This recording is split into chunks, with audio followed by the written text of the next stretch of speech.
Assalamualaikum warahmatullahi wabarakatuh. Perkenalkan, nama saya Fatima Zahara, NIM 22 2018 115.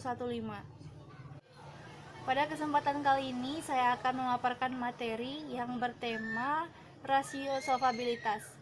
Rasio solvabilitas atau biasa disebut leverage ratio merupakan rasio yang digunakan untuk menilai kemampuan perusahaan dalam melunasi hutang atau kewajibannya dengan jaminan modal atau aktiva yang dimiliki baik dalam jangka pendek maupun panjang. Nah, berikut ini ada beberapa tujuan dari rasio solvabilitas.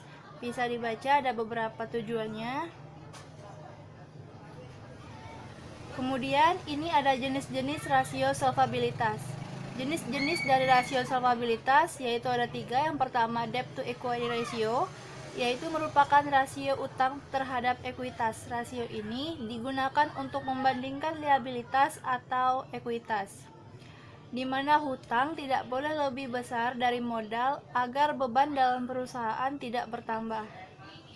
Sehingga semakin kecil rasio menunjukkan kondisi perusahaan sedang baik karena modal untuk menjamin hutang lancar masih besar. Yang kedua, ada debt ratio. Debt ratio atau rasio utang merupakan rasio yang menilai besaran perusahaan sesuai dengan utang untuk membiayai asetnya. Rasio ini akan membandingkan total uang dengan total aset yang dimiliki. Nah, yang ketiga, ada time interest earn ratio. Jadi ini disebut juga sebagai interest coverage ratio. Merupakan rasio yang menilai kemampuan perusahaan dalam melunasi beban bunga pada masa yang akan datang. Rasio ini akan membandingkan laba sebelum pajak dan bunga terhadap biaya bunga. Dimana jika semakin tinggi nilai dan rasio ini, maka kemampuan perusahaan untuk membayar bunga hutang semakin besar. Dan sebaliknya, jika nilai rasio ini semakin rendah, maka kemampuan perusahaan untuk membayar hutang semakin rendah.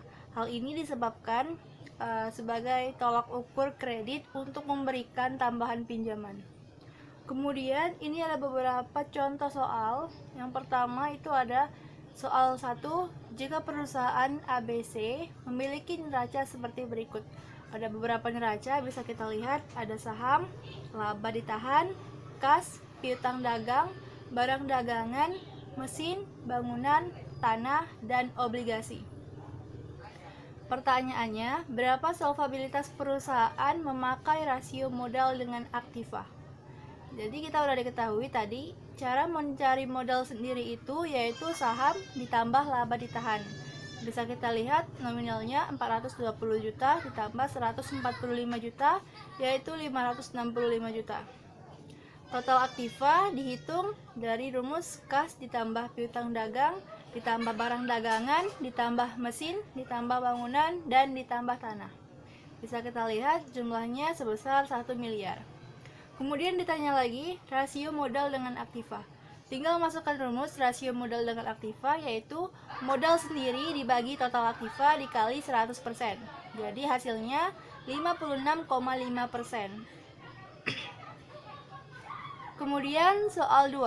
Perusahaan DEF memiliki total aktiva sebesar 8 juta, hutang lancar sebesar 15 juta, dan hutang jangka panjang sebesar 23 juta. Maka berapa rasio hutang terhadap ekuitasnya?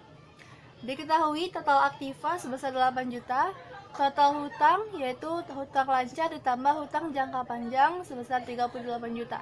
Kemudian ditanya rasio hutang terhadap ekuitas.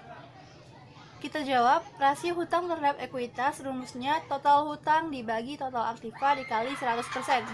Maka 38 juta dibagi 8 juta dikali 100%, hasilnya 47,5%.